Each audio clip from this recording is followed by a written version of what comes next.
Good morning, guys. Welcome to Fishful Thinker. I'm Chad LaChance, and I appreciate you joining us. Now, regular viewers will recognize right away a familiar face, Mr. Dan Swanson here. We are in Dan's home area of Minnesota. We're fishing a lake that neither one of us have ever seen. No, I've never been here. Didn't even know how to get to the boat ramp, so we literally picked a dot on the map and drove to it. And the beauty of Minnesota is that's one of the things you can do. There's a few ponds around here. There's a few, and if it doesn't pan out for us, we can always move. Go to the next one. I like it. Yeah. Well, like every episode, guys, we haven't done any scouting or anything. Boat ramp's right here. We're going to start fishing right here, and we'll see what happens. One thing we're guessing, it looks like it's got largemouth. We've seen bluegills. I'm sure there's pike. Yeah. The map shows it's got some depth to it, so we'll see what happens. Yeah, it's got a lot of deep water with some nice cover on the side, so it looks nice, at least from the map. Hey, I like it. We're going to go fish and see what happens. Stay tuned, guys.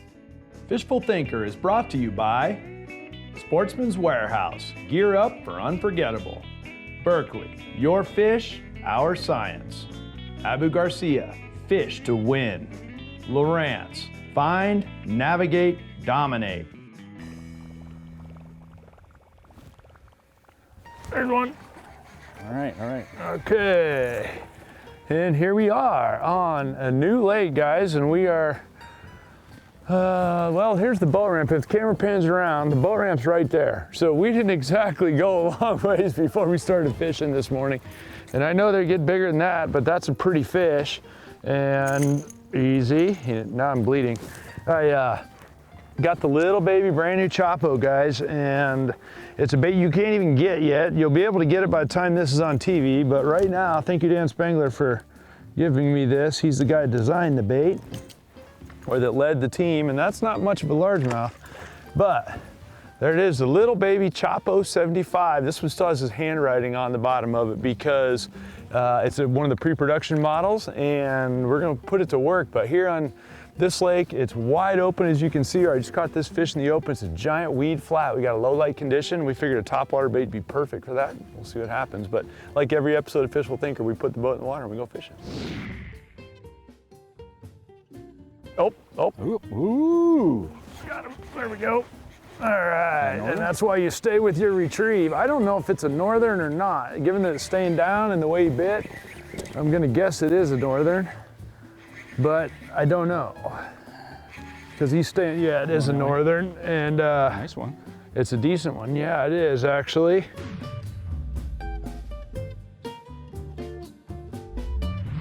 And he smashed my Chapo.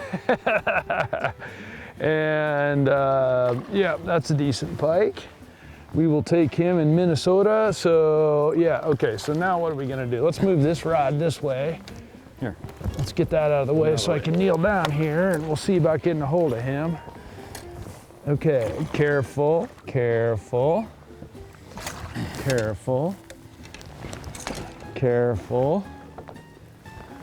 Hold on. Hey, come here. Got the lip lock on him? No, I can't get him to come around this way where I can get a hold of him with my hand, like that. There you go. That's a nice That one. one we'll take right there on my Chapo, guys. If I can get my pliers, we'll get him unhooked real quick. Okay, now he's safe. That is one northern pike here in Minnesota, and that's one of the very few that I've actually caught in Minnesota. I have not caught a lot of those since I've been here, which I'm fine with. I've caught plenty of them in my life, but so far today we've had several pike that headbutted and nipped at stuff.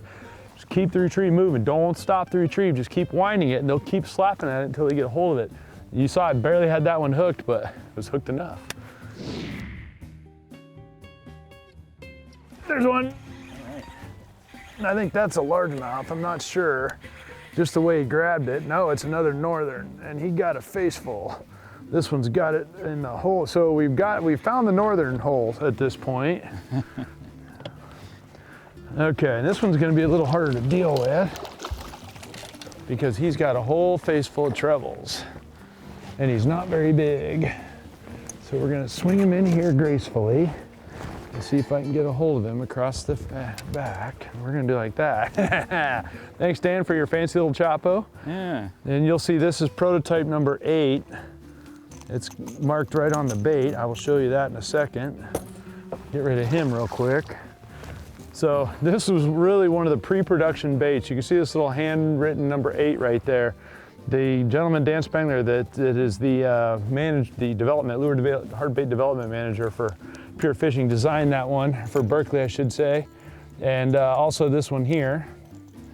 And this is the little bit bigger version, and then they got the little guy here, but fantastic little bait, gets lots of bites, lots of different fish. Largemouth, smallmouth, you know, white bass love them, so obviously pike as well. And you guys look at all that vegetation, you can see what we're trying to do as we work out our day here is the different types of vegetation. So there's so much vegetation in this lake of all different kinds, and I'm not an expert on it. I should be better at it. I know the common ones, the coontail and stuff like that. This stuff, I don't even know what it is, but this water is crystal clear, and that's not something we expected. And that's, you know, it is what it is when you show up at a lake and you go fishing, but we'd really think that the fish will be in that vegetation somewhere, but the question is, what kind of vegetation are they in? And how are they relating to it? Are they over the top of it? Are they under it? Are they on the edges of it? So far, almost all of our fish have been pike, and they've been scattered all out in the open, so there's just no telling. So we'll keep playing with them, but the mix of vegetation is usually what it'll come down to, and we're gonna find out here. Ooh, there we go. That's Probably a pike. what'd he get? Is he off? No, he's on here. Goddamn drag is. Oh. You got him? Yeah, I got him. Oh, dude, he's cruising too. All right, you got him? You want me to land him? You can probably swing him on there if you I want. can swing him. Come here. Okay. Hang on to him. There you go. Got him? Yeah, got him. All right. Well done, Dano. On the Chapo. Now, so far, guys, this lake we've been out, we're probably 40 minutes into our day, and that is our 4th or 5th pike, and we've caught a couple of bass as well, but they've been little so far. So the good thing is we have other places we can go if we need, but we have not clearly got this one figured out just yet. Not for bass, that's for sure. There you go, you can hook him. Nicely done, Dano. Well done, man. All right, so slowly but surely, we're catching a few fish.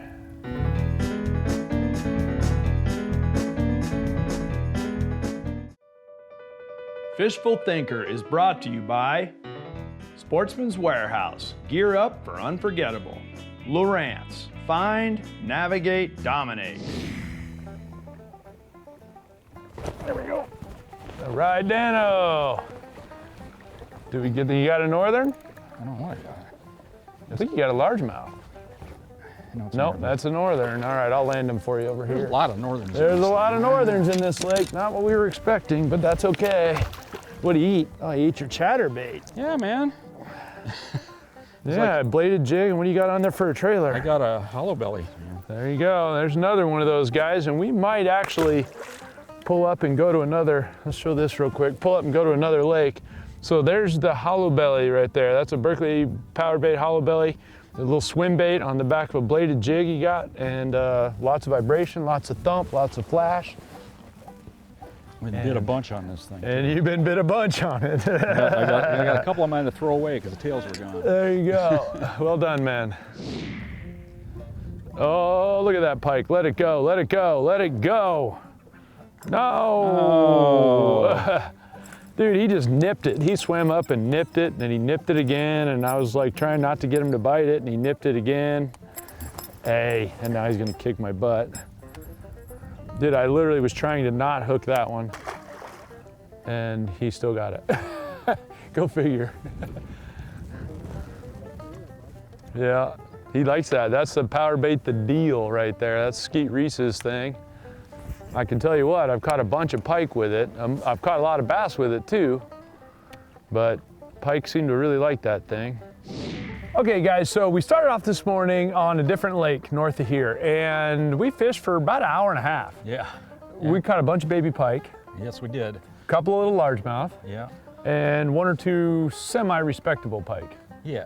We decided to punt. The beauty of Minnesota is there's lots of lakes. So we came down about 10 miles down the road. We're at a whole nother lake now. Truck's right there. So we're gonna take a swing at this one and see what happens. So this looks like as good a spot as any. It's a big point sloping out. A bunch of cattails, a bunch of lily pads. We're gonna see what's in this lake. But the way we're doing this whole day of filming today is just check different lakes out and see what we learn. What do we know? We don't know anything about the lakes. We don't even know what's in them when we get there. I had to ask the A&S inspector guy what was in that last lake when we came off the lake, and he said basically exactly what we caught. The lake we just came from was infested with zebra mussels. The water was clear as glass. And just for the record, we also got a full decon before we left that lake. They sprayed down the boat and gave us full decon so that we could come launch somewhere else. So we are not spreading the cooties. There's fish. Right off the bat with the jig. There you go. Dan, I'll get him right here. Okay, there we go. We got him right there. Nicely done right off the bat. That's your first throw with that thing. It is. Look at the color on that thing. Look at that yellow belly. Hey, you got him, Dan. Oh, yeah, I set the hook. You weren't messing around. So I want to point out, if the camera pans around behind us real quick while I'm digging on this fish, that the truck is parked right on the other side of that bridge right there. So we did not go very far, guys. Typical of Fishful Thinker, we fish whatever looks good. When you don't know anything about a lake, you might as well fish the first thing that looks good. And we just did that. We'll keep track of the fact that we've now been on this lake for about 30 seconds and Dan caught one. The second cast. On the second cast. First cast with this bait. The other thing we're fighting today, guys, is the rain. As you can see, it's trying to rain on us, and rain is fine if you're just fun fishing. Not so good when you're trying to film. So if it gets crazy rain-wise, we'll have to call it a day, and that's not what we're hoping to do here. Oh, we missed it. Okay, we know he's there. Okay, that's a good sign. I'm gonna sneak up here. We'll give him a chance to get the frog again. Okay, guys, I just missed one on the frog a second ago. He kind of rolled at it. He's in there somewhere. He's about right there somewhere. There he is. Got him there. Yeah, come out of there. Come out of there. Come out of there. Oh, he's in that grass. It's a pike. Oh, really? That's why he missed it the first time. Dude, that's not what I had in mind. Pike are active today, it seems. Yeah, that was not what I had in mind when I threw that frog back to that. If I'd have known it was one of these, I wouldn't have done that. Easy. But still a cool bite. And you know, we always throw back to fish, and I debate usually, do I throw back the same bait or a different bait? In the case of this one, the fish got no bite on it at all. So I was like, well, I'll throw the same bait back and see what happens. And you just saw what happened with my little frogs.